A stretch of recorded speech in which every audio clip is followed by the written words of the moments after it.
तो अगर कोई करना चाहे एक्सप्लेनेशन उसकी, आप बताना चाहें कुछ पिछले हफ्ते का। पिछले हफ्ते में मेरे को तो यही एक पता लगा था जी इसकी गीता उसमें 6 अध्याय।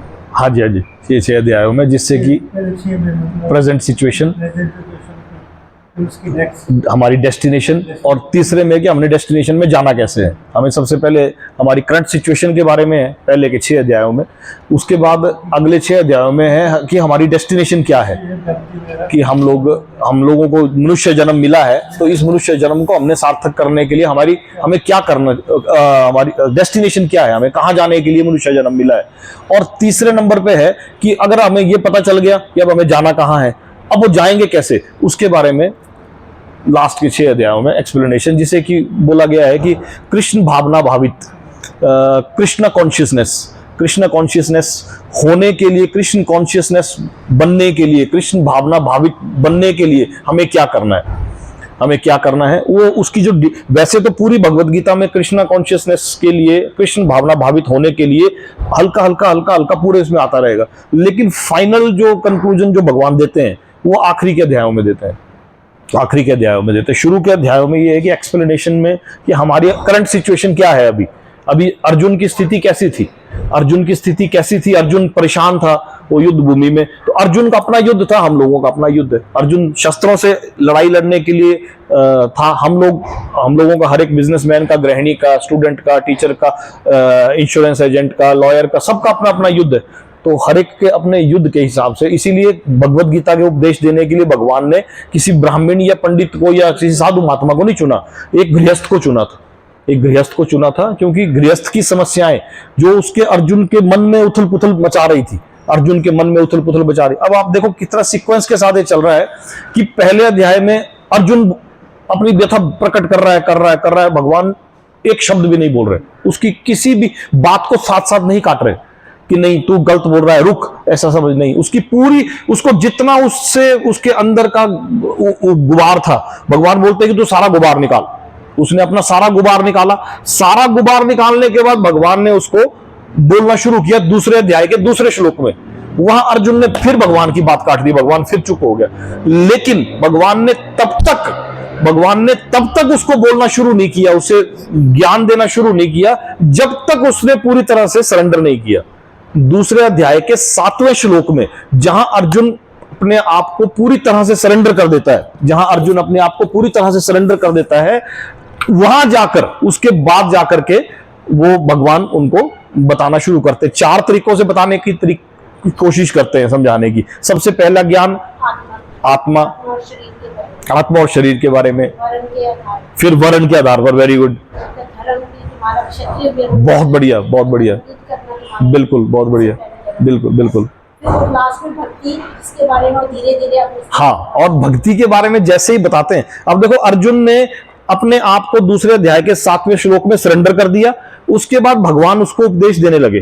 तो लेकिन ऐसा नहीं कि अर्जुन बीच बीच में वो बात को काटता रहा ही है, वो जब भगवान ने पूरी बातों को एक्सप्लेन कर दिया, तब अर्जुन के मन में अब सवाल आया, दूसरे अध्याय के 54 श्लोक में, तब अर्जुन के मन में सवाल आया, और अर्जुन के मन में जो सवाल आया तो अर्जुन ने कहा, हे कृष्ण, अध्यात्म में लीन चेतना वाले व्यक्ति स्थित प्रज्ञा के क्या लक्षण हैं? दूसरे अध्याय का 54 श्लोक है ये। वह कैसे बोलता है, उसकी भाषा क्या है, वो किस तरह बैठता और चलता है? ये हमने पिछले हफ्ते कवर किया था, ये है पेज नंबर 108 पर श्लोक 54।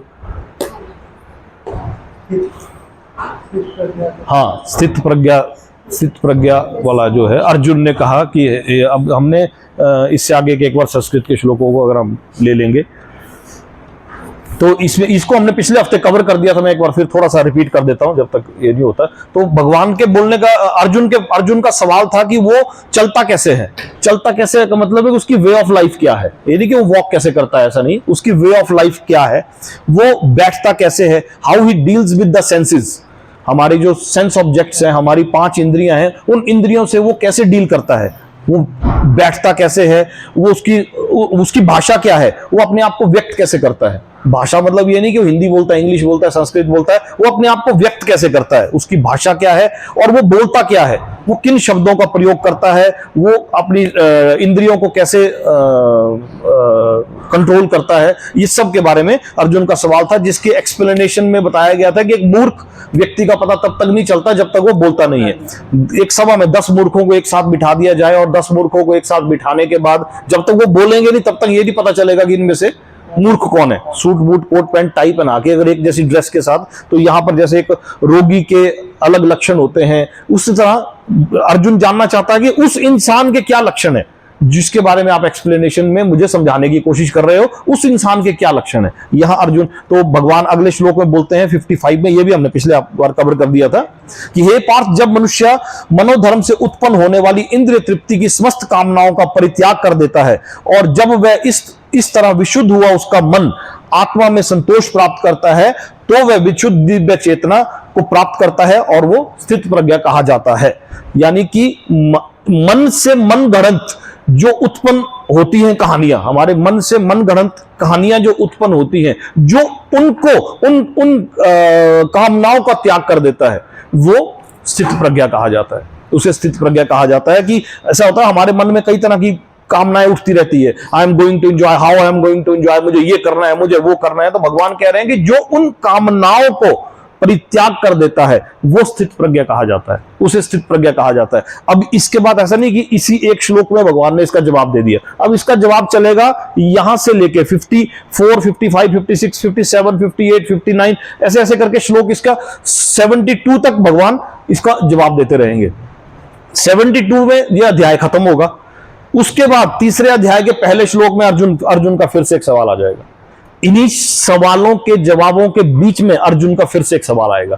तीसरे अध्याय का पहला श्लोक, वो अर्जुन पूछेगा कि इसी से रिलेटेड वो पूछेगा कि एक तरफ से तो आप मुझे ज्ञान का वो दे रहे हो, उपदेश दे रहे हो, तीसरे अध्याय का पहला श्लोक है, दूसरी तरफ से आप मुझे बोल रहे हो भक्ति करो, एक तरफ से आप बोल रहे हो मुझे युद्ध करो। तो कृपा करके मुझे निश्चय पूर्वक बताएं कि मैं क्या करूं।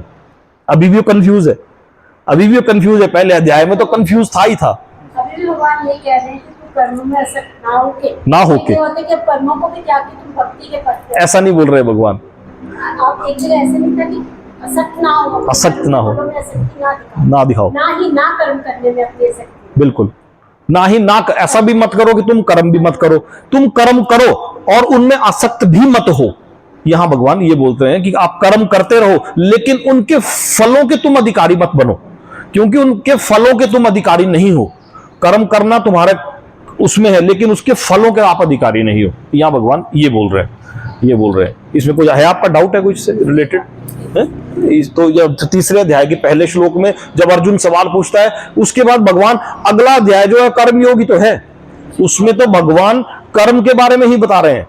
उसमें तो भगवान पूरे कर्म के बारे में बता रहे हैं कि आपका कर्म क्या है, आपको कर्म क्या है, कैसे कर्म करना है, क्या करना है। उसमें भी अभी भक्ति के बारे में नहीं बता रहे भगवान। भक्ति के बारे में तो 6ठे अध्याय के बाद 7वें अध्याय से भगवान भक्ति का ही वर्णन करेंगे। भगवान उसके बाद भक्ति का, अभी तो एक थोड़ी इंटेलेक्चुअल लेवल की बातें कर रहे हैं भगवान। 4, 5, 6 चीजों को एक साथ इकट्ठा करके भगवान उसके हिसाब से उसको समझाने की कोशिश कर रहे हैं। फिर बाद में जब वो डेस्टिनेशन की, आपकी डेस्टिनेशन क्या है, आप यहां क्यों आए हो, तो वो भक्ति का मार्ग। उसके बाद 9th चैप्टर में परम गुह्य ज्ञान, मोस्ट डीप, जैसे 18 अध्याय हैं इसके, आप ऊपर से चले 1, 2, 3, 4, 5, 6, 7, 8, 9, ये डीपेस्ट है, डीपेस्ट चैप्टर आएगा। फिर 10, 11, 12, 13, 14, 15, 16, 17, 18 तब आप निकलोगे। अभी तक तो आप ऊपर अभी तो पैर भी नहीं गीले हुए हमारे, अभी तो ऐसे पानी को हमने हुआ किया है स्नान ऐसे, अभी तो गोता तो लगा ही नहीं। गोता तो 9th चैप्टर में जाके लगता है। अभी तो ये बहुत डीप है। आप धीरे धीरे करके उतरते रहोगे। अभी जब 9th में जब आप पहुंचोगे वहां से फिर आपका ज्ञान का लेवल ही चेंज हो जाएगा। ये इस टाइप का है। ये थोड़ा इस तरह से हम अगर इसको समझेंगे, इस तरह से हम इसको समझने की कोशिश करेंगे तो हम आनंद आएगा। आज हम इसके 56 कितने पढ़े? 56 से लेके 62 तक कर 6 कर दे। अच्छा 54 नहीं पढ़ना है। 54, 55, 56 से लेके 62 तक। मैं पढ़ूंगी ताकि आप मेरे को करेक्ट कर सको, पढ़ने में गलती होगी। हाँ बड़ी अच्छी बात है। आप अच्छी तरह जानते हो राम मित्रा। कोई नहीं पढ़ो। हाँ मेरी गलती होगी, कोई बात पढ़ो पढ़ो आप। कौन सा करने की 54 अर्जुन वाच जी। ओम श्री परमात्मे नमः। अर्जुन उवाच सिद्धप्रजस्य का भाषा समाधितस्य केशव भाषा समाधीतस्य केशव तद्धि किं प्रभाषेत गुणासीत व्रजेत स्थितधि किं प्रभाषेत किम आसीत ब्रजेत किम।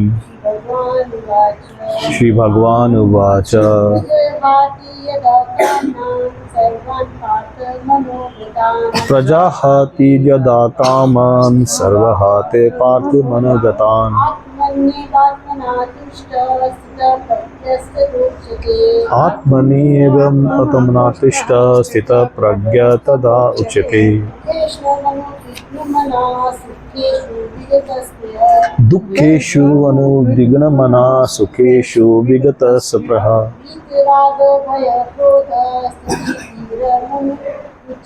वीतराग भय क्रोध सिद्धि मुनिरुच्यते।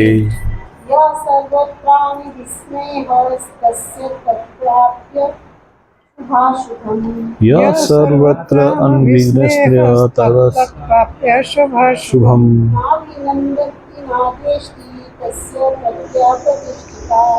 विनन्दति न द्वेष्टि तस्य प्रज्ञा प्रतिष्ठिता।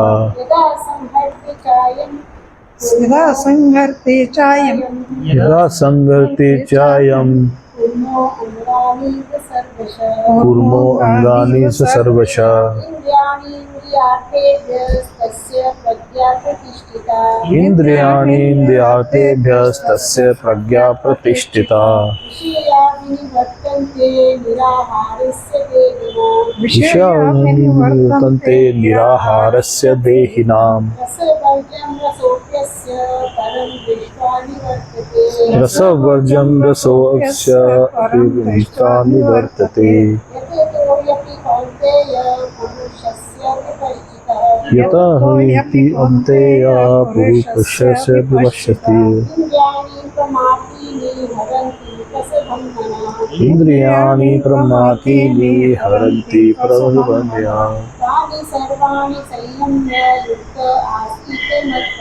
तानि सर्वाणि संयम्य युक्त आसीत् मत्परः। वशे हि यस्य इन्द्रियाणि तस्य प्रज्ञा प्रतिष्ठिता।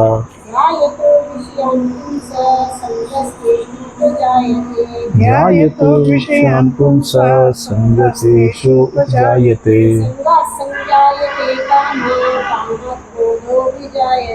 संगात् संगस्ते कामात् कामात् क्रोधो विजायते। इन्हें एक को कर लेते हैं, ये कर लेते हैं। हाँ जी हाँ जी हाँ जी पढ़ लो। भवति सम्मोह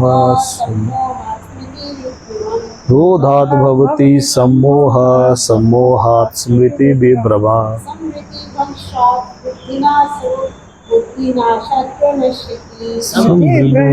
बुद्धिनाशो बुद्धिनाशात् प्रणश्यति। तो आपको किसी को कोई बताना हो पिछली बार के कुछ में कोई आपको कुछ डिस्कस करना हो, कुछ बोलना हो, सब ओके क्लियर है। करें शुरू करें। चलो कुछ नहीं है, अभी हो नहीं सकता क्लियर, अभी एक्चुअल में शुरू हो नहीं सकता एक्चुअल में ना क्लियर, इतनी जल्दी होगा भी नहीं क्लियर। अभी तो अभी मैं बताया ना, अभी तो हमारे पैर भी गीले नहीं हुए, अभी तो डूबे नहीं। अभी हम जब डूबेंगे तब जाके और ज्यादा अभी और इंटेंस लेवल की वो निकलेंगे, डाउट्स निकलेंगे। अभी तो अभी टाइम वेस्ट होता है। इसके बाद भी कर सकते हैं हम। हाँ। इसके बाद कर लेंगे है ना जी, जब एक बार इसको कर लेते हैं ना एक बार वो टाइम, फिर उसके बाद हम बैठेंगे इसमें।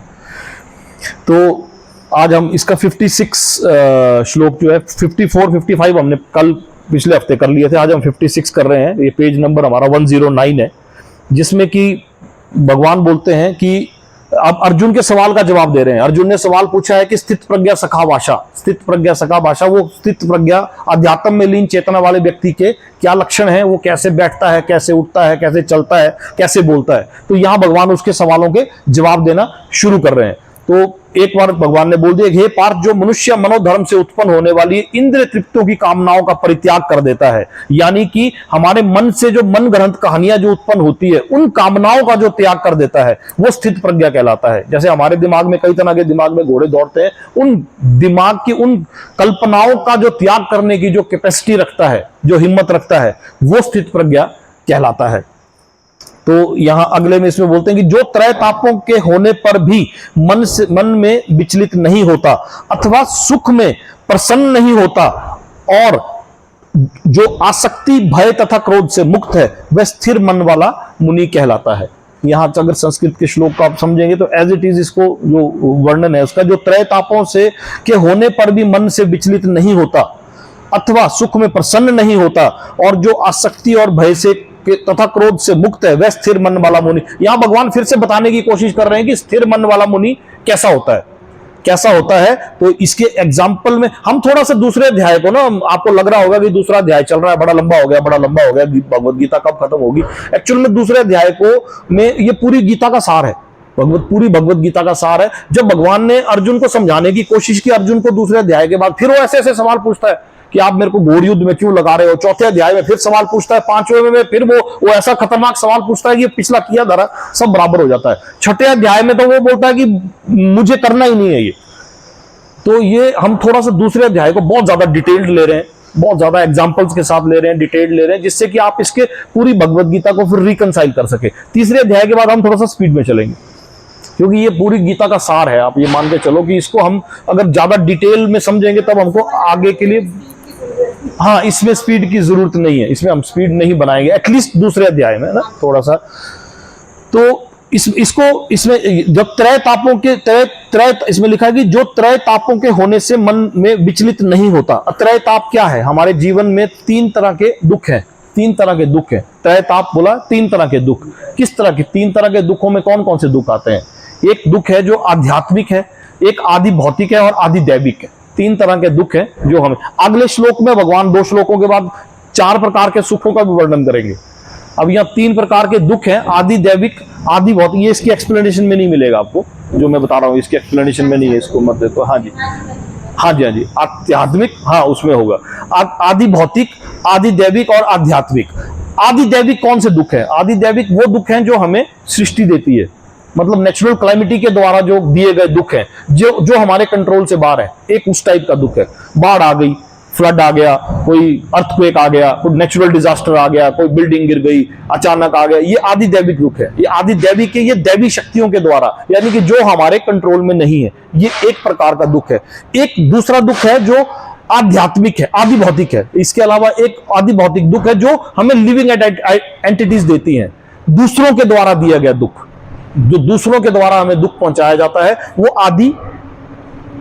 आदि भौतिक दुख है। दूसरों ने हमें दुख दिया, किसी ने हमें अपशब्द कहा, दूसरों ने हमें अपशब्द कहा, लेकिन उसके अपशब्द कहने के बाद मैं दुखी हो गया, वो आध्यात्मिक। 3 प्रकार के दुख हैं। तो यहां भगवान भगवान बोलते हैं कि जो इन तीनों दुखों से आगे निकल जाता है, इन तीनों प्रकार के दुखों के आने पर, त्रय तापों के होने पर। देखो त्रय ताप को क्या एक्सप्लेनेशन है? त्रय ताप मतलब जो 3 प्रकार के दुखों के आने पर। 3 प्रकार के दुख बोले तो आदि दैविक, आदि भौतिक और आध्यात्मिक। आदि दैविक वो है जो नेचुरल क्लाइमिटीज, जो कि हमारे कंट्रोल में नहीं है। बाढ़ आ गई, फ्लड आ गई, हाय हाय ये फ्लड आ गया, बाढ़ आ गई, मैं परेशान हो गया, अर्थक्वेक आ गया, आज ये हो गया। ये जो दुख मेरे कंट्रोल में नहीं है, उन दुखों के बारे में। उसके बाद दूसरे बोलते हैं आदि भौतिक, जो दूसरों के द्वारा, मेरे बॉस ने मुझे कुछ बोल दिया, मेरे कुलीग ने मुझे कुछ अपशब्द बोल दिया, मेरे दोस्त ने कुछ कह दिया मुझे, लेकिन उसने कह दिया, वो आदि भौतिक था, भौतिक इसमें, और उसके बाद में दुखी हो गया, वो आध्यात्मिक है। वो तो भगवान बोलते हैं कि त्रय तापों से, यहां अब इस श्लोक हम एक बार दोबारा समझेंगे। जो त्रय तापों के होने पर भी, त्रय ताप मतलब इन 3 प्रकार के दुखों के होने पर भी मन से विचलित नहीं होता। अब हो गया क्लियर? ये 3 टाइप के दुख हैं, त्रय ताप। त्रय ताप मतलब इन 3 टाइप के दुखों के आने पर भी मन से विचलित नहीं होता अथवा सुख में प्रसन्न नहीं होता। अब इसको देखो, अब की बार अब इसको श्लोक को और डिटेल में समझ पा रहे हैं। त्रय तापों के होने पर मन से विचलित नहीं होता। ये 3 टाइप के दुख उसके आसपास आ रहे हैं, यही 3 दुख हैं सृष्टि में, यही 3 दुख हैं। इन्हीं की आगे ब्रांचेज हैं जो इन त्रय तापों के आने पर मन से विचलित नहीं होता अथवा सुख में प्रसन्न नहीं होता। एक हो गया कि अब ये तो हो गया दुख, अब अचानक सुख मिल गया उसको, तो वो सुख के मिलने पर प्रसन्न भी नहीं होता। जो दुख होने पर, तीन तरह के दुख मिलने पर दुखी नहीं होता और सुख मिलने पर प्रसन्न नहीं होता, और जो आसक्ति भय तथा क्रोध से मुक्त है। आसक्ति means attachment, who is free from attachment. जैसे यहां ऊपर है वीतराग भया क्रोधा, भया क्रोधा, वीतराग, राग होता है अटैचमेंट, वीतराग means free from attachment. One who is free from attachment मतलब जो तीन प्रकार के दुखों पे विचलित नहीं होता, सुख में प्रसन्न नहीं होता, बीतराग फ्री फ्रॉम अटैचमेंट है, वह स्थिर मन वाला मुनि कहलाता है। स्थित धीर मुनि रुच्यते। यहां इसका स्थित धी और स्थित प्रज्ञा, अर्जुन का सवाल था स्थित प्रज्ञा, तो भगवान ने जवाब दिया स्थित धी। स्थित प्रज्ञा और स्थित धी, प्रज्ञा और सी इंटेलिजेंस, वो स्थित इंटेलिजेंस वाला इंसान वो कहलाता है जो कि तीन प्रकार के तापों के मिलने पर दुखी नहीं होता और सुख आने पर सुखी नहीं होता। अभी तो ये पहला श्लोक है, इसको और डिटेल में हम 59, 70 श्लोक तक, 71, 72 तक इसकी एक्सप्लेनेशन भगवान। त्रय ताप, तीन ताप वो है आदि दैविक, आदि भौतिक और आध्यात्मिक। आदि दैविक तीन तरह के त्रय ताप, वो तीन प्रकार के दुख जो हमें, तीन प्रकार के दुख इस सृष्टि में हैं। एक है जो हमें नेचुरल क्लाइमेटीज के द्वारा मिलते हैं, नेचुरल क्लाइमेटीज। एक इस टाइप का दुख, एक और भी, आप घर से निकल गए, अचानक निकले और लैंडस्लाइड हो गया, वो भी त्रय ताप में ही है। हे भगवान ये क्या हो गया, मेरा लेट हो गया, मैं ऑफिस के लिए लेट हो गया या मैं दुकान के लिए लेट हो गया, वो भी वो जो चीज आपके नियंत्रण से बाहर है, कोई ऐसा दुख जो आपके नियंत्रण से बाहर है। फॉर एग्जाम्पल, छोटा एग्जाम्पल लेते हैं, मेरे को जल्दी है, मुझे अपने वर्क प्लेस पे पहुंचना है और मेरे आगे एक आदमी चला हुआ है और वो फोन पे बात कर रहा है और वो बड़े आराम से गाड़ी चला रहा है, मुझे जल्दी है, मैं हॉर्न दे रहा हूं, वो मुझे पास नहीं दे रहा है, वो ऐसा दुख में है, वो जो कि मेरे कंट्रोल से बाहर है। अब अगर मैं कूदता रहा हूं बिना मतलब से, मैं बिना मतलब से कूदता रहा हूं, ये मेरे को पास नहीं दे रहा, ये नहीं दे रहा, और बाद में मैं ऐसा जबरदस्ती से ओवरटेक करके उसे ऐसे घूर के जाऊं, तो उससे उसका क्या जा रहा है, वो तो लगा हुआ अपने उसका कुछ नहीं है। तो ये भी एक दुख है। तो ये तीन प्रकार के तापों में आदि दैविक जो दैवी शक्तियों द्वारा दिया जाता है, या वो दुख जो हमारे कंट्रोल से बाहर है, ये आदि दैविक, आदि भौतिक जो दूसरा हमें देता है, जो दूसरों के द्वारा दिया जाता है, चाहे जाने में चाहे अनजाने में। अब मुझे वो दुख दे रहा है कि मुझे जल्दी है, अब उसे क्या पता कि मुझे जल्दी है, उसको तो नहीं पता कि मुझे जल्दी है, तो वो दूसरों के द्वारा दिया गया दुख, लेकिन उसके द्वारा दिए गए दुख से मैं दुखी हो गया, उसके द्वारा दिए गए दुख से मैं दुखी हो गया, वो आध्यात्मिक। तो भगवान बोल रहे कि त्रय तापों से जो विचलित नहीं होता, जो विचलित नहीं होता। इसको और आसानी से समझते हैं, जैसे मिल गया तो खोने का डर, नहीं मिला तो एंगर। अगर कोई चीज मुझे मिल गई तो उसके खोने का, बीत राग भया क्रोधा, कि वो फ्री फ्रॉम अटैचमेंट, मुझे कोई चीज मिल गई उसके खोने का दुख, और अगर नहीं मिला तो एंगर। मिल गया तो खोने का डर, नहीं मिला तो एंगर। तो ये इसको हम इस तरह से भी समझ सकते हैं थोड़ा सा, और इसको अगर हम समझ सकते हैं, एक बार क्या होता था कि थोड़े एग्जांपल्स दूं, थोड़े कुछ एग्जांपल्स के साथ हम ज्यादा इसको आसानी से, क्योंकि ये आपको पूरी भगवत गीता में याद आएंगे। एक बार क्या हुआ कि एक राजा बहुत अटैच था, फ्री फ्रॉम बीत राग भया क्रोधा। एक राजा बहुत अटैचमेंट, उसकी अटैचमेंट थी अपनी प्रजा के साथ, अपनी जनता के साथ, अपने राजपाट के साथ, बड़ी अटैचमेंट थी उसकी। वो परेशान होता था इस चीज से, कोई चीज उसको मिल गई तो बहुत खुश हो जाएगा, जब कोई चीज उसके हाथ से चली गई तो बहुत ज्यादा दुखी हो जाएगा। तो एक बार क्या हुआ कि वो अपने गुरु के पास गया और बोला कि महाराज मैं बहुत परेशान हूं, मेरी बहुत ज्यादा आसक्ति है, बहुत ज्यादा अटैचमेंट है, मुझे इसका कोई रास्ता बताएं। तो महाराज ने बोला कोई बात नहीं, उनको एक 2 चिट्ठियां लिख के दी। बोला जब तुम बहुत खुश होंगे तो ये चिट्ठी खोल लेना, जब बहुत दुखी होंगे तो ये चिट्ठी खोल लेना। उसने बड़ा अच्छा समझाओगे, महाराज जी ने बड़ा सिस्टमेटिक तरीके से मुझे आंसर दिया। 2 चिट्ठियां 2 एनवेलप में डाली, एक पे लिख दिया खुशी वाली चिट्ठी, एक पे लिख दिया दुख वाली चिट्ठी। दोनों चिट्ठियों को लेके चले गए। एक बार कुछ टाइम, 2 महीने 4 महीने 6 महीने बीते, तो रति अधिरथी महारथी, एक रति अधिरथी और महारथी। रति एक छोटा सा यूनिट होता है, जो फौज का छोटा सा यूनिट, उससे ऊपर होता है अधिरथी, उससे ऊपर होता है महारथी। तो एक छोटा सा रथी यूनिट गया और पड़ोसी के राज्य को जीत के ले आया। राजा बहुत खुश हुआ, उन्होंने बड़ा इनाम दिया और उनको याद आया कि आज तो बहुत खुश हूं। सेलिब्रेशन से पहले उन्होंने वो चिट्ठी बोला कि खुशी वाली चिट्ठी लाओ।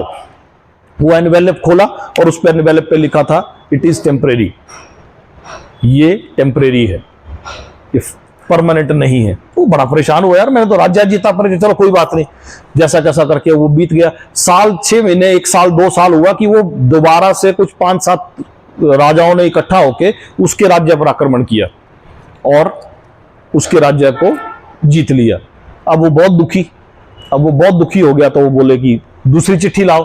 उसमें भी लिखा था it is temporary, it is temporary, यानी कि खुशी के समय में भी टेम्परेरी है और दुख का समय भी टेम्परेरी है, कुछ भी परमानेंट नहीं है, कुछ भी परमानेंट नहीं है। तो यहां से उसको वो चीज समझ आई कि मुझे जो अटैचमेंट है ये किस लिए रखनी है, किस चीज से अटैचमेंट, किस चीज से अटैचमेंट। तो अटैचमेंट के बारे में, वो खुशी और दुख वाली चिट्ठी के बारे में, तो आदि जैसे 3 प्रकार के दुख है, आदि दैविक, आदि भौतिक और दूसरों के द्वारा, और जो एक मेरा मन देता है। जैसे भगवान राम को जिस समय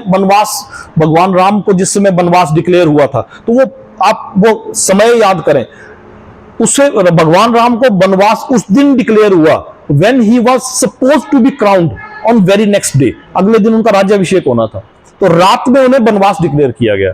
तो भगवान राम को जब वनवास डिक्लेयर किया गया तो उनको कोई मिल गया तो खोने का डर, नहीं मिला तो एंगर। भगवान राम इतने स्थित प्रज्ञ थे कि उन्होंने बोला 3 शब्द बोले, इंग्लिश में बोले तो 3 शब्द, हिंदी में बोले तो बस इतनी सी बात, 4 शब्द, इज दैट ऑल। इंग्लिश में 3 शब्द, हिंदी में बस इतनी सी बात।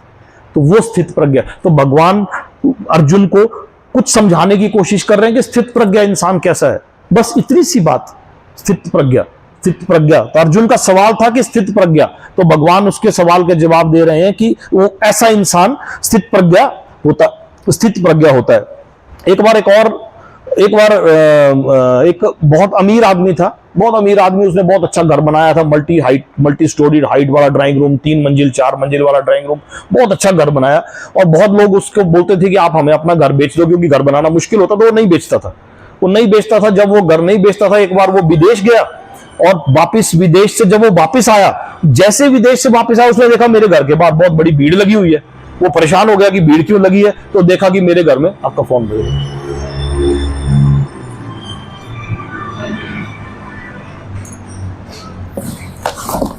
वो बोलता है कि मेरे घर के बाहर बहुत बड़ी भीड़ लगी हुई है। जब भीड़ लगी हुई देखा, तो क्यों भीड़ लगी है, तो देखा कि मेरे घर में तो आग लग गई।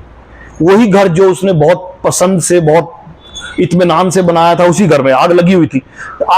वो भीड़ के भी लोग भीड़ देख रहे हो, शोर मचा रहे, वो वहां रोने लग गया। उतने में उसका बेटा आया, उसके 3 बेटे थे। एक बेटा आया दौड़ता, पिताजी आप क्यों रो रहे हो? बोले यार मेरे घर में आग लगी और तू बोल रहा कि मैं क्यों रो रहा? बोले नहीं, जब आप विदेश गए थे तो उस समय मैंने ये घर बेच दिया, मैंने ये घर किसी को बेच दिया। और किसी ने मुझे बोला कि घर, मैंने बोला कि मुझे नहीं बेचना, बोले दुगना दाम, मैंने बोला नहीं बेचूंगा, बोले 3 गुना दाम मिला, बोले मैंने बेच दिया। वो खुश हो गया, अच्छा जल रहा है, घर जल रहा है, मेरा नहीं जल रहा है। अब किसी और उसी भीड़ के साथ इंजॉय करने लगा। उसी समय उसका दूसरा बेटा दौड़ता आया, पिताजी आप कैसे खुश हो सकते हैं? बोला ये तो इस बेटे ने बेच दिया। बोले नहीं, मैं अभी पता करके आया, अभी उसने सिर्फ 10% पैसा दिया हुआ है, बाकी पैसा जली हुई राख का, कोई बाकी पैसा नहीं देगा। वो फिर परेशान हो गया, फिर रोने लग गया। उसी समय दौड़ता तीसरा बेटा आया, बोला पिताजी मेरी अभी उससे फोन पे बात हुई, उसने बोला कि किसको पता था कि घर जलेगा? मैंने कमिटमेंट की है, कमिटमेंट इज कमिटमेंट, मैंने कमिटमेंट की है, मैं पूरा पैसा दूंगा। वो फिर खुश हो गया। इतनी देर में क्या बदला? क्या वो आग बदली? क्या वो घर बदला? क्या वो रिच मैन बदला? कुछ नहीं बदला, सिर्फ स्थिति बदली। जो उसके दिमाग की उपज थी, जो बोलते हैं ना पिछले श्लोक में भगवान ने, मन से मन गढ़ंत उत्पन्न होने वाली कहानियों का जो परित्याग कर देता है। तो इतनी देर में क्या बदला? सिर्फ वही बदला, ना तो आग बदली, ना वो घर जल रहा था वो बदला। तो ये यहां भगवान इसी को समझाने की कोशिश कर रहे। राजा जनक एक बार अपने गुरु के पास, यज्ञवल्क्य के पास बैठे हुए थे, तो राजा जनक के घर में, महल में आग लग गई। राजा जनक के महल में आग लग गई, तो उनका अर्दली दौड़ता हुआ आया, बोला महाराज आपके महल में आग लग गई। बोला कोई बात नहीं, मैं इस समय अपने गुरु के पास बैठा हूं, इस समय कहीं आग भी लग जाएगी तो कोई बात नहीं, मैं यहां से जो ग्रहण करके जाऊंगा वो मैं वैसे महल दोबारा बना लूंगा। तो ऐसे स्थित प्रज्ञा, सखा भाषा। पूरी भगवत गीता में भगवान श्री कृष्ण ने एक ही राजा की तारीफ की हुई है 3 अध्याय के 20वें श्लोक में, वो है राजा जनक। किसी का नाम थोड़ी ले रहे हैं भगवत गीता में, या बहुत सारे राजाओं का, एक राजा का नाम लिया है भगवत गीता में भगवान ने, वो है राजा जनक। तो उन राजा जनक के बारे में बताया गया कि वो कैसे स्थित प्रज्ञ थे। आग लग गई पीछे से, कोई बात नहीं, क्योंकि जो चीज उन्हें पता था कि ये आदि दैविक दुख है, मैं इस दुख से कैसे पार पाऊंगा, ये आदि दैविक दुख है, आग लग गई, ये मेरे कंट्रोल में नहीं था, ये आदि दैविक दुख था, तो मैं इस दुख से आगे कैसे बढ़ूंगा। तो बोला कि इस समय मैं अपने गुरु की शरण में बैठा हूं, मेरे गुरु की शरण में मैं इस समय बैठा हूं, तो मुझे यहां से कोई ना कोई रास्ता मेरे गुरु जरूर बता देंगे। तो ऐसा पांडवों को जब एक बार वनवास, ये एग्जाम्पल थोड़े से इसलिए भी है कि थोड़ी इससे आपको जानकारी, जनरल नॉलेज भी बढ़े। इस एग्जाम्पल्स ये भगवत गीता के एग्जाम्पल्स नहीं है, ये कहीं और जगह से इकट्ठे किए हुए एग्जाम्पल्स हैं, लेकिन ये श्लोक के साथ मैच करते हैं। स्थित प्रज्ञा कैसा होता है, कैसा इंसान स्थित प्रज्ञा होता है। जब पांडवों को वनवास मिला हुआ था, एक बार वनवास के बाद वो महारानी कुंती के साथ अद्वैत वन में भ्रमण कर रहे थे, तो महारानी कुंती को प्यास लगी। महारानी कुंती को जब प्यास लगी तो बोला कि मुझे प्यास लगी है, तो सबसे छोटा जो पांडवों में सबसे छोटा था सहदेव, वो पानी लेने के लिए गया। तो वहां पर एक, सबने सुनी है ये स्टोरी मेरे ख्याल से, वो बगलो बैठा हुआ था, बोला मैं यक्ष हूं, मेरे सवालों का जवाब दो नहीं तो तुम मारे जाओगे। उसने परवाह नहीं की, उसने पानी पी लिया और वो बेहोश हो गया, मूर्छित हो गया या मारा गया, जो भी है। उसके बाद नकुल आया, नकुल को भी साथ भी सेम केस हुआ। तो उसके बाद अर्जुन, उसके बाद भीम और लास्ट में युधिष्ठिर आए। तो उन्होंने देखा कि मेरे चारों भाई मूर्छित पड़े हैं, मरे हुए हैं। तो बोला कि क्या हुआ, तो बोला कि मैं दक्ष हूं, मेरे सवालों का जवाब दो नहीं तो तुम्हारा भी यही हाल होगा। तो वो स्थित प्रज्ञा सखा भाषा, ये है कि वो स्थित प्रज्ञा वाला इंसान, उसके सामने उनके चारों भाई मरे पड़े थे। युधिष्ठिर तो बहुत बड़ा वो था, तो वो चाहते थे उस बगलों की गर्दन काट देते, कुछ कर देते। बोला कोई बात नहीं, आप पूछो आपके क्या सवाल है। तो वो सवाल, उन्होंने कुछ सवाल पूछे और महाराज युधिष्ठिर ने उनके सभी सवालों का जवाब दिया। लेकिन एक ऐसा सवाल, जिस सवाल के बाद महाराज युधिष्ठिर को धर्मराज युधिष्ठिर कहा गया, वो सवाल कौन सा था। उन्होंने सवाल पूछा, कई जगह है कि धरती से भारी कौन है, मां की ममता भारी, कुछ ऐसा कुछ ये सवाल है। लेकिन एक सवाल, जिस सवाल के जवाब के बाद महाराज युधिष्ठिर को धर्मराज युधिष्ठिर कहा गया, उससे पहले युधिष्ठिर को धर्मराज युधिष्ठिर नहीं कहा जाता था। ऐसा कौन सा सवाल था। उसने बोला कि तेरे एक भाई को जिंदा करूंगा, मैं कौन से को करूं, कौन से सवाल के बाद।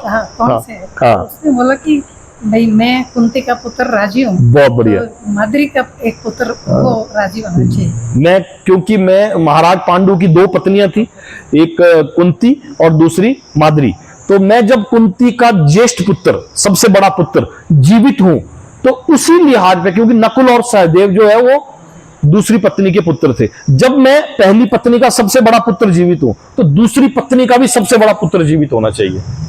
वो नकुल और सहदेव में नकुल थे, तो वो नकुल को आप जीवित करो। अगर, क्योंकि उन्होंने बोला कि तुमने मेरे सवालों के जवाब दे दिए, मैं तुम्हारे सवालों से बहुत खुश हूं, अब मैं तुम्हारे किसी एक भाई को जीवित करता हूं, बोलो किसको जीवित करना। तो वो धर्म के रास्ते पर चलते हुए वो बोलते हैं कि आप उनको जीवित करो, ना अर्जुन को, भीम को। तो बाद में वो खुश हुए, उन्होंने सारे वो सवाल क्या था, वो सवाल, एक सवाल, उसमें से एक सवाल ये आता है कि धरती पर, पृथ्वी लोक पर सबसे बड़ा आश्चर्य क्या है। तो वो आश्चर्य का जवाब देते हैं युधिष्ठिर जी की ये आश्चर्य है कि सबको पता है, सब लोग आ रहे हैं और यमराज के घर जा रहे हैं, फिर आ रहे हैं, जा रहे हैं, लेकिन इंसान, ये इतना बड़ा आश्चर्य है कि इंसान बोलता है कि उसके साथ तो हुआ, मेरे साथ नहीं होगा। वो तो मर गया, मैं नहीं मर सकता। मेरे क्लास फेलो मर गए, लेकिन मैं नहीं मर सकता। मेरे हम उम्र मर गए, मेरे से छोटे भी मर गए, लेकिन नहीं, अभी मेरे साथ थोड़ी ऐसा होगा, मैं तो अभी 80, 90, 100 साल तो मैं हूं। ये आश्चर्य, इसे यमराज, इसे महाराज युधिष्ठिर ने सबसे बड़ा आश्चर्य बताया कि सब लोगों को मरना है, इतना भी पता है, लेकिन हैरानी की बात है कि इंसान उसको पता होने के बावजूद भी मानता नहीं है। तो ये थोड़ा सा, जब मीराबाई एक बार शिशोदिया वंश के महाराज के साथ जब उनकी शादी हुई, जब बचपन में मीराबाई ने एक बार देखा कि अपनी माँ से पूछा कि मेरे दूल्हा कौन है। एक बार सामने से बारात जा रही थी, तो बोला मेरे दूल्हा कौन होंगे। बोला ये है श्री कृष्ण, वो पीछे भगवान श्री कृष्ण की मूर्ति थी, बोला ये है तेरे दूल्हा। तो बस उस दिन से उन्होंने उन्हें अपना पति मान लिया। बचपन में छोटी 7-8 साल की उम्र में, जब बाद में बड़े होकर सिसोदिया वंश के महाराज के साथ उनका विवाह हुआ तो वो उनके नजदीक आने की कोशिश करें, वो उनको नजदीक ना आने दे। महाराज को गुस्सा आया तो उसे मारने की कोशिश की, फूलों की टोकरी में सांप भेज दिया तो श्री कृष्ण बन गए। सब आपको पता है स्टोरीज ना। तो वो ये जब उन्होंने अपने आप को पूरी तरह से सरेंडर कर दिया, उन्होंने अपने आप को पूरी तरह से भगवान श्री कृष्ण के शरणागत कर दिया था। तो यहां यही बोल रहे हैं कि जो दुख के आने पर, त्रय तापों के आने पर भी विचलित नहीं हुआ और जो खुशी मिलने पर भी खुशी नहीं हुए, वो स्थित प्रज्ञा है। वो स्थित प्रज्ञा रहे, अंतिम दम तक वो स्थित प्रज्ञा रहे। बाद में महाराज सिसोदिया वंश के महाराज को भी ये मानना पड़ा कि अब मैं इसके, तो वो बाद में उनके वो भी उपासक ही बन गए, वो भगत ही बन गए। आपको सबको पता है।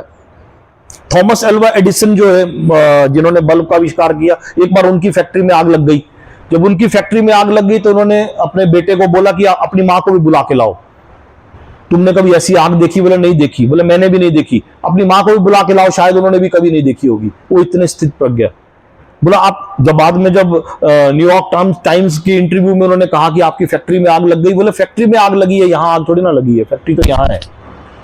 ऐसी फैक्ट्रियां तो मैं फिर से बना लूंगा, उसमें तो मेरी गलतियां जल के राख हो गई। ये वही थॉमस एल्वा एडिसन थे जो 9999 एक्सपेरिमेंट के बाद बल्ब जब जला तो उसके बाद किसी प्रेस रिपोर्टर ने उनसे पूछा कि आप इतनी बार फेल हुए तो आपको मन में नेगेटिविटी नहीं आई? बोले मैं तो कभी फेल हुआ ही नहीं, मैंने तो 9999 ऐसे तरीके सीखे जिनसे बल्ब नहीं बनता। तो ये है स्थित प्रज्ञा, सखा भाषा। ऐसे स्टेबल इंटेलिजेंस, महाराज युधिष्ठिर स्थित प्रज्ञा, सखा भाषा, जिसके बाद उन्हें बोला धर्मराज युधिष्ठिर की उपाधि दी गई। तो ऐसा बोलता है। अगले श्लोक में आते हैं कि इस भौतिक जगत में जो व्यक्ति ना तो शुभ की प्राप्ति से हर्षित होता है, ये कौन बोल रहे हैं? ये भगवान श्री कृष्ण ही बोल रहे हैं, अर्जुन के उस सवाल का जवाब दे रहे हैं। हम बार बार उस सवाल को याद करते रहेंगे, तब हमें एक्चुअली इसके श्लोकों को समझने को आसान होगा। अर्जुन का जो सवाल, ऐसा नहीं है कि भगवान आज कौन सा टॉपिक पे बात करते हैं, चलो आज इस टॉपिक पे बात करते हैं, ऐसा नहीं है। अर्जुन ने सवाल पूछा है। भगवत गीता को समझना हो, अगर आपने अपने माइंड में उतारना हो, अर्जुन के जो सवाल है उन सवालों को नहीं भूलना। अर्जुन ने पहले सरेंडर किया, भगवान ने उसे ज्ञान देना शुरू किया, अर्जुन चुप बैठा रहा। जब उसके बाद 4 स्टेजेस के बाद अर्जुन ने फिर से क्या सवाल पूछा है? अर्जुन ने क्या सवाल पूछा था? स्थित प्रज्ञा, सखा भाषा, अध्यात्म में लीन चेतना वाले व्यक्ति के क्या लक्षण है, वह कैसे बोलता है, उसकी भाषा क्या है, वो कैसे उठता है और कैसे चलता है। यह अर्जुन का सवाल है, यह अर्जुन का सवाल है। इसी सवाल के जवाब में भगवान ने 55वां श्लोक बोला, 56वां श्लोक बोला। अब हम 57 में, इस भौतिक जगत में जो व्यक्ति ना तो शुभ की प्राप्ति से हर्षित होता है, ये वही है जो अभी पीछे एक्सप्लेन किया भगवान ने, फिर से एक्सप्लेनेशन में आएगा इसका। जो ना तो शुभ की प्राप्ति से हर्षित होता है, मुझे लॉटरी लग गई तो बड़ा खुश नहीं होगा, ठीक है, लग गई, मेरा लॉस हो गया, बहुत ज्यादा लॉस हो गया, तो भी परेशान नहीं होगा, इट्स ओके। बस इतनी सी बात। Is that all? भाई मुझे तो राज्याभिषेक होना था, आपको वनवास दे दिया, बस इतनी सी बात। तो वो ऐसे लोगों को स्थित प्रज्ञा कहा गया है जो इस भौतिक जगत में ना तो शुभ के प्राप्त होने से हर्षित होता है, ना अशुभ के प्राप्त होने से उससे घृणा करता है। मुझे कोई बहुत गलत हो गया, उससे घृणा भी नहीं करता। बिल्ली रास्ता काट गई, बिल्ली रास्ता काट गई, बिल्ली ने रास्ता काट दिया, बड़ा परेशान हो गया, बड़े परेशान हो गए, उससे भी वो घृणा नहीं करेगा। और सूर्य ग्रहण हो गया, आज सूर्य ग्रहण है, आज तो ये है, तो आज उससे भी वो भक्ति के कार्य में लगा रहेगा। ओम नमो भगवते वासुदेवाय नमः, उसे कोई मतलब नहीं है, उसे कोई मतलब नहीं है। वो ओम नमो भगवते वासुदेवाय नमः में वो लगा हुआ है, वो लगा हुआ है। आज मेरे साथ अच्छा हो गया तब भी वो उस कार्य में लगा है, आज मेरे साथ बुरा हो गया तब भी वो उस कार्य में लगा है। मैंने इस कार्य को करना था, इसने छींक मार दी तब भी उस कार्य में लगा है, इसने टोक दिया तब भी उस कार्य में लगा है, आज बिल्ली ने रास्ता काट दिया तब भी वो उस कार्य में लगा है, आज सूर्य ग्रहण है तब भी उस रास्ते में लगा हुआ है। उसे ये पता है कि हर चीज का तोड़ ओम नमो भगवते वासुदेवाय नमः, वो उस काम में लगा है, उसे कोई मतलब नहीं है। भक्ति, इस भौतिक जगत में जो व्यक्ति ना तो शुभ की प्राप्ति से हर्षित होता है, ना तो शुभ की प्राप्ति से हर्षित होता है, और in this material world one who is unaffected by whatever good or evil he may obtain, चाहे उसके साथ कोई अच्छा हो चाहे उसके साथ कोई बुरा हो, वो स्टेबल रहता है। neither praising it or nor dispraising it is firmly fixed in perfect knowledge। ऐसे इंसान को परफेक्ट नॉलेज में, यानी कि स्थित प्रज्ञा कहा जाता है। ये भगवान देखो अर्जुन के उसी सवाल का जवाब दे रहे हैं। आपने अर्जुन के सवाल को दिमाग में रख के श्लोकों को समझने की कोशिश करोगे, ज्यादा आसानी से समझ आएगा। अब भगवान इसके एक्सप्लेनेशन, भौतिक जगत में सदा ही कुछ ना कुछ उथल पुथल होती रहती है। ये भौतिक जगत है, इसमें सदा ही कुछ ना कुछ उथल पुथल चली है। कोई अच्छा हो रहा है, कोई बुरा हो रहा है, कोई सही हो रहा है, कोई गलत हो रहा है, कुछ ना कुछ उथल पुथल चली रहती है। उसका परिणाम अच्छा हो चाहे बुरा, जो ऐसी उथल पुथल से विचलित नहीं होता, जो अच्छे या बुरे से अप्रभावित रहता है, उसे कृष्ण भावना भावित में स्थिर समझना चाहिए। यहां भगवान डोंट्स भी बता रहे हैं और डूज भी बता रहे हैं कि हमें क्या डोंट्स है हमारे लिए और क्या डूज है हमारे लिए। किस इंसान को कृष्ण भावना भावित में स्थिर समझना चाहिए, किस इंसान को कृष्ण भावना भावित में स्थिर समझना चाहिए, जो सदा कुछ ना कुछ, जो जैसी उथल पुथल में विचलित नहीं होता, जैसी उथल पुथल हमारे भौतिक जीवन में होती है उसमें वो विचलित नहीं होता। ऐसे इंसान को स्थित प्रज्ञा समझना चाहिए और ऐसे इंसान को कृष्ण भावना भावित समझना चाहिए। कृष्ण कॉन्शियसनेस में ऐसे इंसान को समझना चाहिए। इसके बाद भगवान एग्जाम्पल देते हैं कछुए का। एक श्लोक ऐसा है जिसमें भगवान अब कछुए का एग्जाम्पल देते हैं। जिस प्रकार कछुआ अपने अंगों को संकुचित करके खोल के भीतर कर लेता है, उसी तरह जो मनुष्य अपनी इंद्रियों को इंद्रिय विषयों से खींच लेता है, वह पूर्ण चेतना में दृढ़ता पूर्वक स्थिर होता है। चेतना में, यहां इसके जो अर्जुन का एक सवाल था, वो अपने आप को कैसे व्यक्त करता है, वो अपने आप को कैसे व्यक्त करता है, वो किस तरह बैठता है, how he deals with the sense objects. तो यहां भगवान इस बैठने का जवाब दे रहे हैं। वो किस तरह बैठता है, उसको बैठने को कछुए से कंपेयर कर दिया। कछुए की बहुत ज्यादा उम्र होती है, इंसानों से भी ज्यादा कछुआ जीता है, लाइफ इंसान से भी बहुत ज्यादा होती है। कछुआ कैसे बैठता है, यहां अर्जुन का सवाल था वो किस तरह बैठता है, तो भगवान जवाब दे रहे जैसे कछुआ बैठता है। कछुआ के सामने मगरमच्छ आ गया, मगरमच्छ आ गया तो एकदम वो अपनी पांचों इंद्रियों को, आंखों को, मुंह अंदर कर लेगा, पत्थर बन जाएगा, वो बिल्कुल पत्थर बन जाएगा। आप उसको लात मारो, मगरमच्छ उसको दांत से पकड़ भी ले, वो तोड़ नहीं सकता उसे, वो लेकिन छटपटाता भी नहीं है, वो स्थित प्रज्ञा बिल्कुल साइलेंटली बैठा रहेगा। मगरमच्छ उसको अपने मुंह में डालने के बाद भी छोड़ देता है, वो देखता है तो पत्थर है, क्योंकि वो अपनी इंद्रियों को अंदर खींचने में कैपेबल रहता है। तो भगवान उसका एग्जाम्पल देते हैं कि जिस प्रकार कछुआ अपने अंगों को संकुचित करके खोल के भीतर कर लेता है, चारों हाथों, टांगों को और मुंह को, गर्दन को, आंखों को संकुचित कर लेता है, उसी प्रकार जो मनुष्य अपनी इंद्रियों को इंद्रिय विषयों से खींच लेता है, सेंसेस को सेंस ऑब्जेक्ट से खींच लेता है। हमारी 5 इंद्रियां हैं। कौन कौन सी 5 इंद्रियां हैं? आंख, नाक, कान, जीभा और त्वचा, ये 5 इंद्रियां हैं। इन 5 इंद्रियों के कुछ विषय हैं। यहां भगवान बोल रहे हैं इंद्रियों को इंद्रिय विषयों से अलग कर लेता है। 5 इंद्रियों के अलग अलग विषय हैं, 5 के अलग अलग विषय हैं। क्या क्या विषय हैं? जैसे कान, कान का विषय क्या है?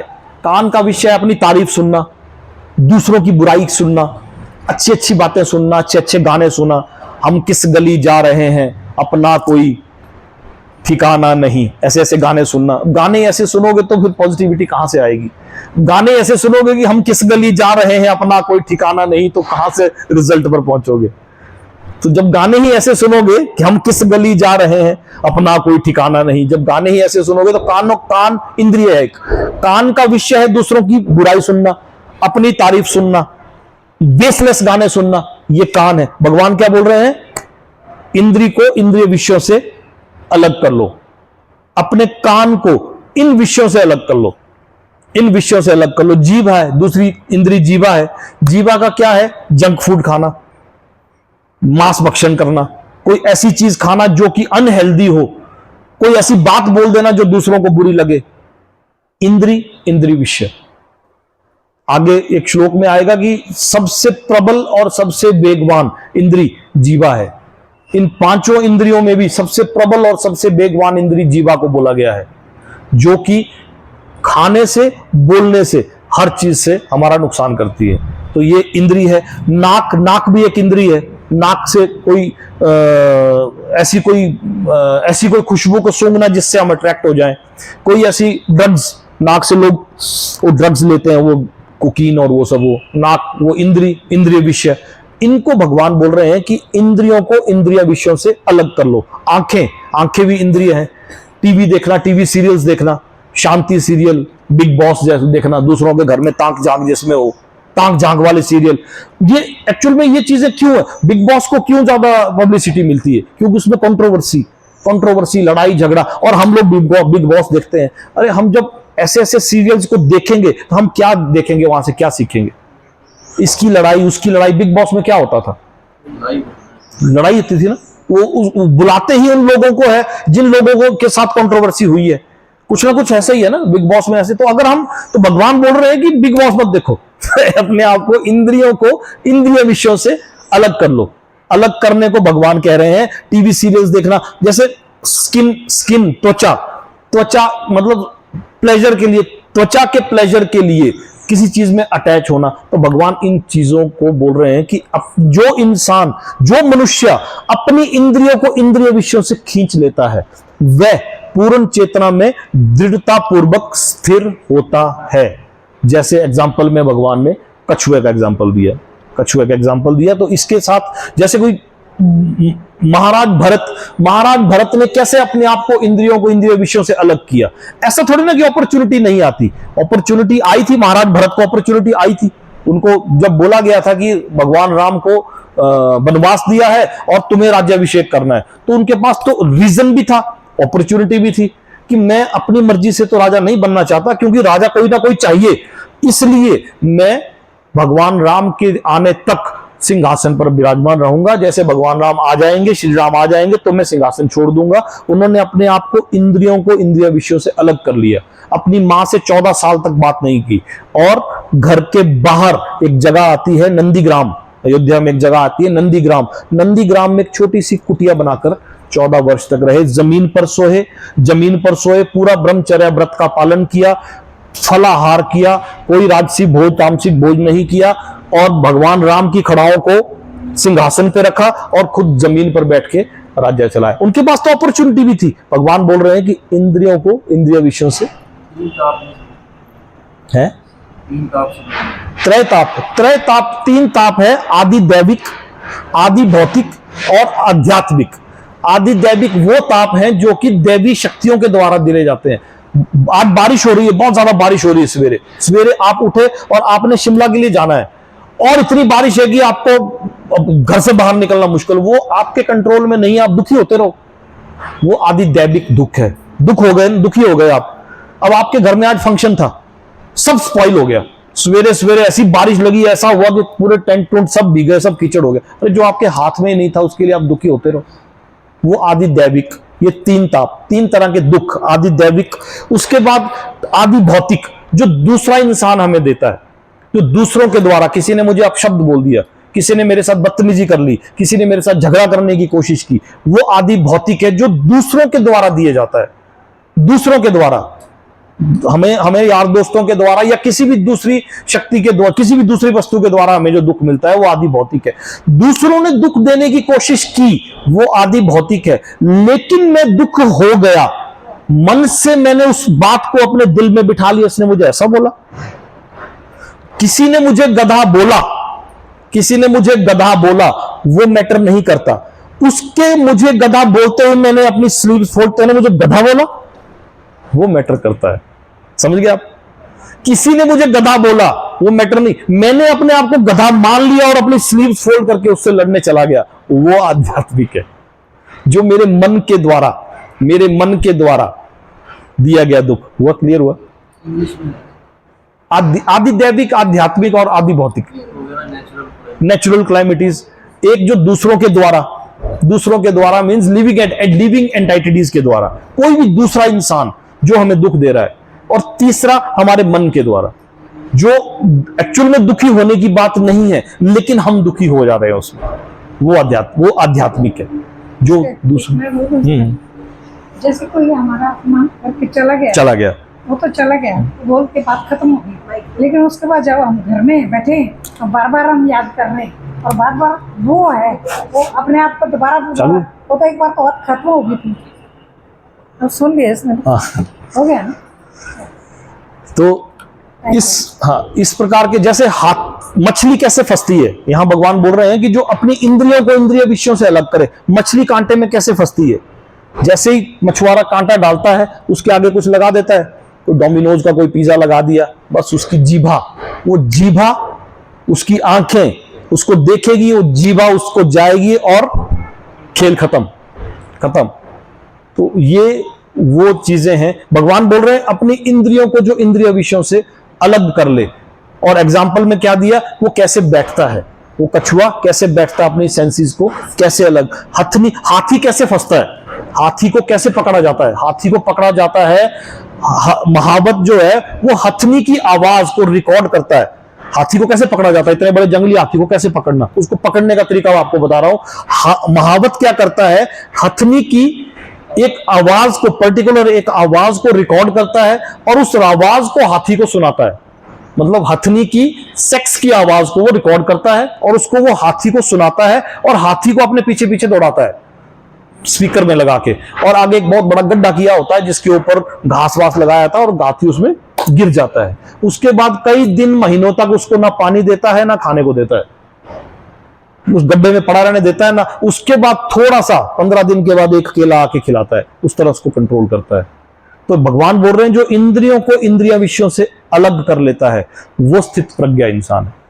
हम थोड़ा सा इसको डिटेल में इसलिए ले रहे हैं ताकि कोई डाउट, किसी तरह का डाउट ना रह जाए, है ना, कोई किसी तरह का डाउट ना रह जाए। इसको थोड़ा सा बीच में कोई डाउट आपको आए तो आप जरूर डिस्कस करें जरूर, क्योंकि जब तक आपका वो डाउट क्लियर नहीं होगा आप उसी में फंसे रहोगे, आप आगे बढ़ नहीं पाओगे। उसको क्लियर करने की कोशिश करो। लेकिन ये भी मैं आपको बता दूं बहुत मुश्किल है इसको। इस श्लोक को आपने 1000 बार शायद पढ़ लिया होगा, गीता कुटीर में भी आप लोगों ने 1000 बार शायद लाखों बार इस श्लोक को पढ़ लिया होगा। हम इस श्लोक के लिए क्यों इतना समय लगा रहे हैं, ताकि जीवन भर जब भी आप इस श्लोक का संस्कृत में उच्चारण समय तो आपको पता लग जाएगी ये किस चीज के साथ अटैच कर रहा है, ये हमें किस चीज के साथ अटैच कर रहा है, ये हमें क्या लर्निंग भगवान इस श्लोक को किस सवाल के जवाब में दे रहे थे। इस श्लोक को अगर भगवान ने कछुए का एग्जाम्पल अगर लिया है तो क्यों लिया भगवान ने, क्योंकि अर्जुन के ने कोई सवाल पूछा था, उस सवाल के जवाब में भगवान ने ये जवाब दिया था। देहधारी जीव इंद्रिय भोग से भले ही निवृत्त हो जाए पर उनमें इंद्रिय भोग की इच्छा बनी रहती है, लेकिन उत्तम रस के अनुभव होने से ऐसे कार्य बंद करने पर वह भक्ति में स्थिर हो जाता है। अब यहां बताया गया, अर्जुन का सवाल था कि भक्ति में स्थिर इंसान कैसा होता है, तो यहां अर्जुन, अगले श्लोक को भी हम साथ में लेंगे फिर इनकी एक्सप्लेनेशन है। हे अर्जुन, इंद्रियां इतनी प्रबल तथा वेगवान हैं, वे उस विवेकी पुरुष के मन को भी बलपूर्वक हर लेती है जो उन्हें वश में करने का प्रयत्न कर रहा है। देखो कितनी, अब भगवान ने ये तो बोल दिया कि इंद्रियों को वश में करो, लेकिन साथ में ये भी बोल दिया कि कर नहीं पाओगे, जब करने का प्रयत्न करोगे तो कर नहीं पाओगे। पिज्जा दिख जाएगा तो मैं एक डाउट है मेरा, हाँ हाँ जैसे कहीं पे लिखा होता है ना, जैसे कहीं जाते हैं कि यहाँ कूड़ा करना मना है, मान लो किसी ने रैपर फेंक दिया, दूसरा आदमी भी साथ है तो वो सोच रहा है ये भी फेंक रहा है मैं भी फेंक रहा हूँ, लेकिन उसको ये भी पता है कि भाई यहाँ पे मतलब कूड़ा डालना ठीक नहीं रहेगा क्योंकि हमारे लिए घातक है, लेकिन वो फिर भी कोई काम करे। ऐसा इसलिए होता है, वैसे तो इसका इससे रिलेटेड नहीं है। एक्चुअल में जहां पर गंदगी होगी, आप अपने घर में भी देखो किसी जगह पर अगर थोड़ा सा कूड़ा पड़ा तो एक मेंटेलिटी है कि वहां पर कूड़ा और गिरता है, तो इसका ये समाधान है कि हम कूड़ा ऐसी जगह पर फेंके ही ना, कभी भी ना फेंके जहां पर और गंदगी की संभावना ना हो, और गंदगी की संभावना ना हो। तो इसका ये है, इससे हमारे, हालांकि इससे रिलेटेड नहीं है, आपके मन में सवाल आया जरूर, लेकिन इससे रिलेटेड नहीं है ये। तो गंदगी है तो जहां दिखेगी इंसान को, क्योंकि वो है ना पावर ऑफ सबकॉन्शियस माइंड, एक बुक है, आप पिछली बार पूछ रहे थे ना कि वो अर्जेंट और इंपॉर्टेंट, जो आपको पास बुक है ना 7 habit of highly effective people, उसमें वो बहुत डिटेल में दिया हुआ है। मैं पता क्या पढ़ रही हूँ, जिसको आपने अंडरलाइन किया, नहीं, उसको आप ऐसा करो, उसमें 4 कॉलम दिए हुए हैं, urgent important. 7 habit of highly effective people में स्टीफन आर कोवी ने अपनी 7 की 7 आदतें भगवत गीता से ली है, उन्होंने खुलेआम डिक्लेयर किया। IBM हैदराबाद में, Indian business school of management Hyderabad में आकर के वो खुलेआम बोल के गए कि मेरी 4 करोड़ किताबें बिकी हैं, 7 habit of highly effective people, 4 crore किताबें, जिसमें से 20 लाख कॉपियां हिंदुस्तान में बिकी हैं। और वो खुलेआम बोल के गए कि हिंदुस्तानियों का दुर्भाग्य है कि वो भगवत गीता नहीं पढ़ते, मेरी किताबें पढ़ते, जबकि मैंने इसकी 7 की 7 आदतें, 7 habit of highly effective people, Bhagavad Gita से तो निकाली। 20 लाख किताबें उसकी हिंदी में, उसमें आप उसको बड़ा डिटेल में समझना। दूसरे अध्याय के संहिता, उसमें वो अर्जेंट और इंपॉर्टेंट का मैट्रिक्स है, उसमें उसने स्टीफन आर कोवी ने बहुत डिटेल में उसकी एक्सप्लेनेशन दी है। तो गंदगी जहां हमें दिखती है तो वहां इंसान गंदगी डालता है, ये स्वभाव है हमारा, ये स्वभाव है। बहुत कम ऐसे लोग होते हैं जो गाड़ी में पॉलीथीन लेके चलेंगे कि नहीं हम नहीं डालेंगे, ऐसे भी लोग हैं। अदरवाइज तो क्या है कि हमने चिप्स का पैकेट निकाला, देखा पीछे कोई गाड़ी तो नहीं आ रही तो डाल के फेंक दिए। लेकिन आज की डेट में भी ऐसे लोग हैं जो कि अपना पॉलीथीन लेके गाड़ी में चलते हैं और पूरा गाड़ी का कचरा उस पॉलीथीन में डालेंगे और एक पर्टिकुलर डस्टबिन में डालते हैं, क्योंकि उनको पता है हमारी अपनी गाड़ी है, रोकने को बस में तो बैठे नहीं है। तो आज भी ऐसे भी लोग हैं, और ऐसे भी लोग हैं जहां कूड़ा पड़ा होगा वहां और कूड़ा फेंकेंगे। तो ये मानसिकता ये चलती है ना। तो यहां भगवान बोल रहे हैं कि देहधारी जीव इंद्रिय भोग से भले ही निवृत्त हो जाएं, लेकिन उनमें इंद्रिय भोगों की इच्छा बनी रहती है। लेकिन उत्तम रस के अनुभव होने पर ऐसे कार्यों को बंद करने में भक्ति में स्थिर हो जाता है। हे अर्जुन, इंद्रियां इतनी प्रबल तथा वेगवान है, वे उस विवेकी पुरुष के मन को भी बलपूर्वक हर लेती है जो उन्हें वश में करने का प्रयत्न करता हो। तो भगवान बोलते हैं कि जब करने की कोशिश करोगे तो ऐसे वो सिस्टमेटिक तरीके से है कि पहले तो बोल दिया कि ऐसा करो, अगले ही श्लोक में जवाब भी दे दिया कि जब तुम ऐसा करने की कोशिश करोगे तो कर नहीं पाओगे। तो अब क्या करें, अब करें क्या? तो यहां भगवान बोल रहे हैं कि उत्तम रस, इस श्लोक में एक शब्द आता है उत्तम रस, कि देहधारी जीव इंद्रिय भोग से भले ही निवृत्त हो जाएं, मतलब इंसान अपने आप को इंद्रिय भोगों से भले ही अलग कर ले, लेकिन उनमें इंद्रिय भोगों की इच्छा फिर भी बनी रहती है। ऐसा नहीं है कि मैंने अपने आप को इंद्रिय भोग से अलग कर लिया तो मेरे अंदर से वो इच्छा खत्म हो जाएगी। भगवान बोल रहे हैं कि अंदर से इच्छा नहीं खत्म होती, दिखावे के लिए आप कर सकते हो कि मैंने ये मांस भक्षण बंद कर दिया, मैंने मदिरा छोड़ दी, मैंने ये भक्षण बंद कर दिया, मैंने ये प्याज लहसुन छोड़ दिया, मैंने ये कर दिया, लेकिन अंदर से वो इच्छा बनी रहती है, क्योंकि इंद्रियां इतनी प्रबल और वेगवान है कि वो उस विवेकी पुरुष की इंद्रियों को भी खींच लेती है जो उन्हें वश में करने का प्रयत्न कर रहा हो। यही तो भगवान बोल रहे हैं, इंद्रियां इतनी प्रबल और वेगवान है। कौन सी इंद्रियां? 5 इंद्रियां। ये इतनी प्रबल और वेगवान है कि कर नहीं पाओगे, कंट्रोल नहीं कर पाओगे। अगले ही श्लोक में भगवान ने इसका वो भी बोल दिया। अब करें क्या? तो ये बोलते हैं कि जब तक उत्तम रस मतलब कोई एक ऐसी चीज आपको नहीं मिल जाती, जब तक आपको उत्तम रस का अनुभव नहीं होता, तब तक आप इन इंद्रिय भोगों से अपने आप को दूर नहीं कर पाओगे। देहधारी जीवों में इसके एग्जाम्पल्स को, जैसे भागवत में एक आता है कि विषय में मन है। 11वें स्कंद में एक भगवान ब्रह्मा से 4 कुमारों ने सवाल पूछा, 11वें स्कंद में आता है ये, कि विषय में मन है या मन में विषय है? विषय में मन है या मन में विषय है? ये 4 कुमारों ने, जो सनातन संतन और संत कुमार, उन्होंने 4 कुमारों ने भगवान ब्रह्मा से सवाल पूछा कि विषयों में मन है या विषय में मन है? मुझे कोई चीज अच्छी लग गई, अब मेरा मन उसमें चला गया या वो चीज मेरे मन में आ गई? तो इसकी बड़ी डिटेल एक्सप्लेनेशन भगवान ब्रह्मा जो है वो 4 कुमारों को देते हैं, और जिसकी एक्सप्लेनेशन बाद में आगे जो शौनक मुनि ऋषि वगैरह जो है वो आगे एक्सप्लेनेशन में बताते हैं इसके बारे में। तो जैसे उत्तम रस का अनुभव होने पर, उत्तम रस मान लो आपको एक होंडा सिटी है, आसान सा एग्जांपल, और एक तरफ है मर्सिडीज, एक होंडा सिटी और एक मर्सिडीज है।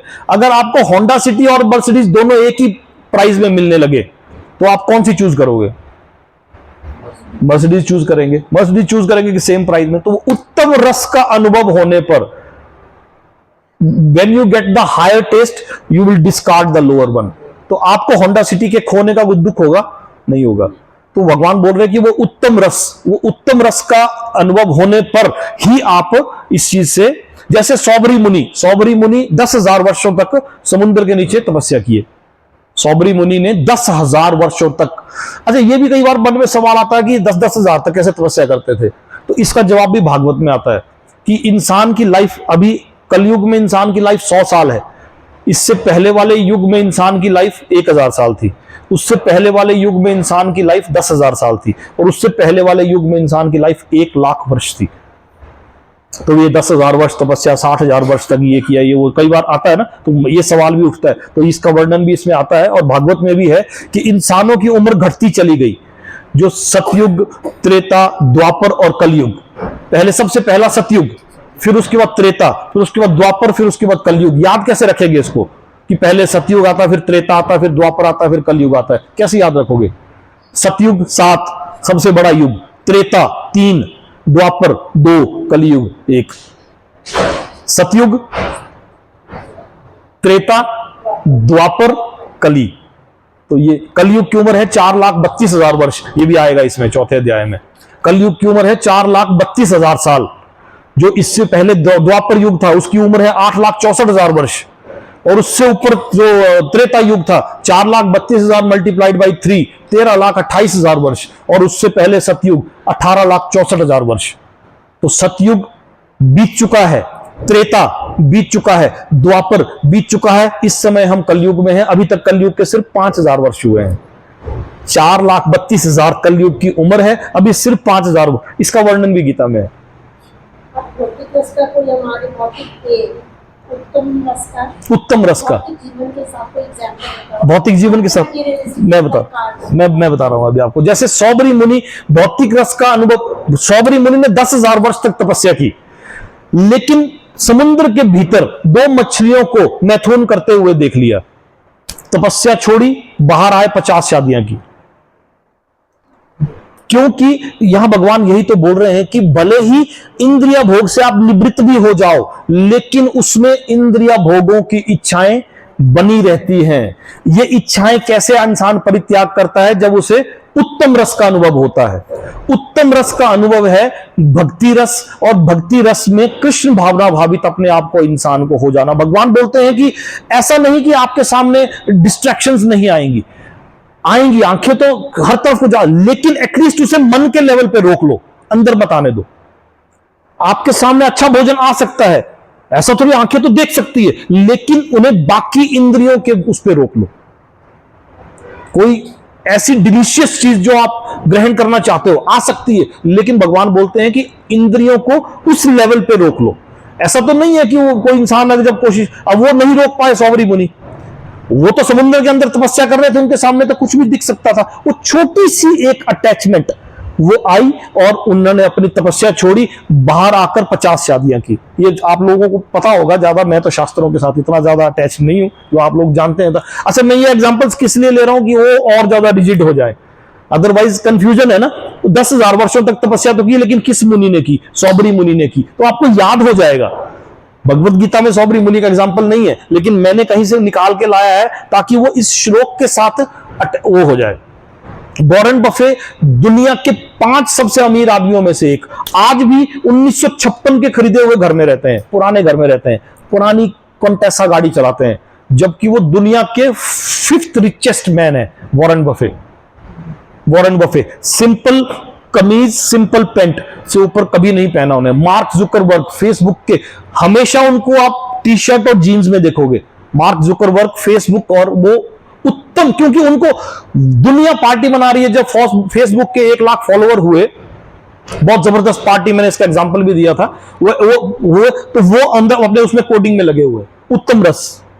उत्तम रस का अनुभव होने पर उन्हें अपना एकहा क्लियर हो। जब आपका एकहा क्लियर हो गया, आपको उत्तम रस का अनुभव हो गया, उस समय आपको कुछ जरूरत ही नहीं है। राकेश झुनझुनवाला प्रधानमंत्री नरेंद्र मोदी से मिलने गए तो शर्ट प्रेस करना भूल गए। इतना ट्रोल किया गया, लेकिन उनका अपना शेयर मार्केट से बाहर है ही नहीं। प्रधानमंत्री नरेंद्र मोदी भी उनसे खड़े होकर हाथ जोड़ते हैं। इतने अपने आप को, क्योंकि उनको उत्तम रस, ऐसे रस में डूबे हुए वो कमीज प्रेस करना ही भूल गए। इतनी चली वो टीवी में, उसमें फेसबुक में और मोबाइल में इतनी न्यूज आई, इधर नरेंद्र मोदी खड़े, इधर राकेश झुनझुनवाला खड़े हैं, और वो कमीज प्रेस करना भूल गए। कमीज बाहर निकाली और बट्टे पड़ी हुई कमीज में, बुरी तरह से सील बटे। तो ये ऐसे एग्जांपल्स हैं जो उत्तम रस का अनुभव होने पर, मतलब आपका जब सुख है ना, हमारे सुख है 4 प्रकार के सुख है। सबसे पहला सुख है बॉडी के लेवल पर, सबसे पहला जो सुख है। 3 तरह के दुख थे, अब 4 तरह के सुखों के बारे में भी सुनो। सबसे पहला सुख है जो बॉडी लेवल पे जो हमें मिलता है, वो सबसे निचले लेवल का सुख। उससे ऊपर का सुख है मन का सुख, उससे ऊपर का सुख है बुद्धि का सुख, और उससे ऊपर का सुख है आत्मा का सुख। सबसे पहला सुख शारीरिक सुख, उससे ऊपर का सुख मानसिक सुख, मन का सुख, उससे ऊपर का सुख बुद्धि का सुख, और उससे ऊपर का सुख आत्मा का सुख। तो जब उत्तम रस, जब भगवान ने सबसे पहले आत्मा के बारे में क्यों बताया? इसीलिए बताया ना, भगवान ने शब्द बोलना ही जब शुरू किए तो आत्मा के बारे में तो बताया कि अपनी आत्मा को सेटिस्फाई करने की कोशिश करो, क्योंकि सुख सबसे उत्तम सुख वही है। अर्जुन नीचे के लेवल पे बात कर रहा था, मेरे रिश्तेदार ये वो, भगवान ने बात शुरू की आत्मा के लेवल से, जवाब देना शुरू किया आत्मा के लेवल से। तो आत्मा के लेवल से नीचे आते आते आते अर्जुन ने जहां से बात करना शुरू की थी, तब जाके वो आत्मा के लेवल, भगवान ने तो जवाब ही आत्मा के लेवल से देना शुरू किया था, लेकिन वो समझ नहीं पाया। अब भगवान पूरी भगवत गीता में उसको आत्मा का सुख पहुंचाने के लिए पहले बॉडी के सुख, मन का सुख, बुद्धि का सुख, और फिर जाके आत्मा के सुख तक पहुंचाएंगे। ये ऐसे ऐसे एग्जाम्पल जिसमें हमारे को आएंगे।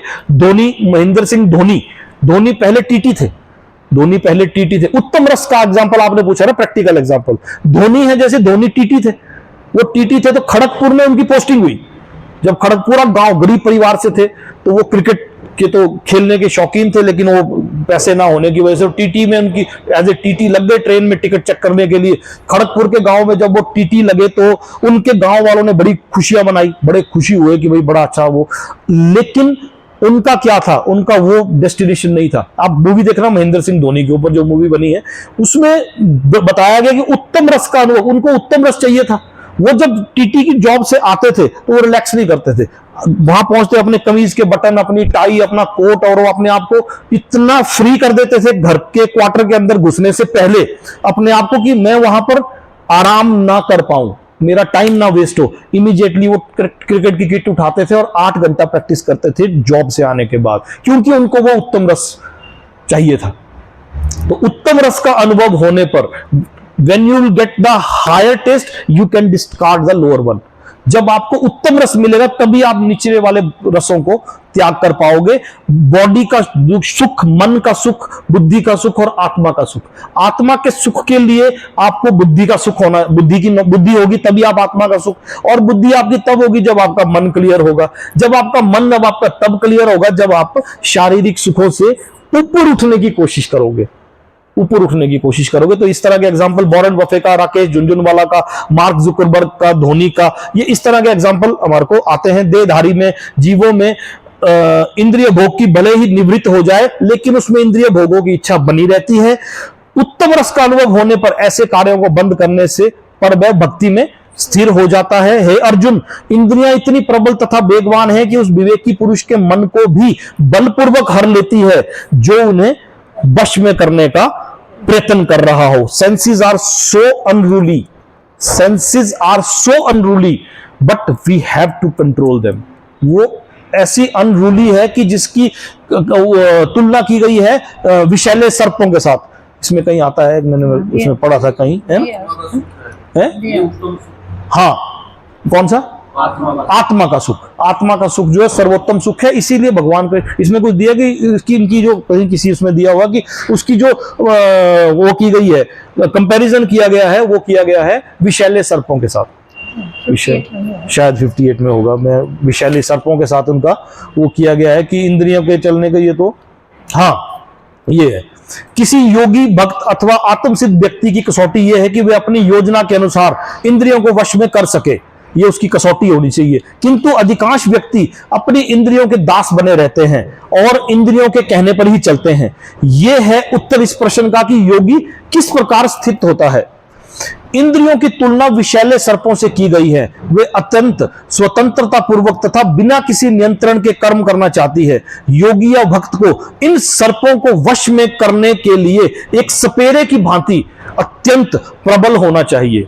योगी या भक्त को इन सर्पों को वश में करने के लिए एक सपेरे की भांति अत्यंत प्रबल होना चाहिए। वे उन्हें कभी भी कार्य करने की छूट नहीं देता। शास्त्रों में अनेक आदेश हैं, उनमें से कुछ करो या कुछ ना करो से संबंध है। जब तक कोई इन करो या ना करो का पालन नहीं कर पाता और इंद्रिय भोग पर संयम नहीं बरतता, तब तक उसका कृष्ण भावना भावित में स्थिर हो पाना असंभव है। जैसे कृष्ण भावना भावित में स्थिर होने के लिए क्या करना चाहिए, तो भगवान ने यहां डोंट्स के बारे में पहले बताया। डूज तो पहले बाद की बात है, पहले आपको क्या नहीं करना है उसके बारे में बताया है। तो यहां पर आखिरी लाइन में कि का पालन नहीं कर पाता और इंद्रिय भोग पर संयम नहीं बरतता, तब तक उसका कृष्ण भावना भावित में स्थिर हो पाना असंभव है। तो ये है जी 111 111 नंबर पेज में 58 नंबर श्लोक की एक्सप्लेनेशन में है ये। तो आज हम इसको इतना ही करेंगे, मेरे ख्याल वक्त हो गया, हालांकि हमने, ठीक है।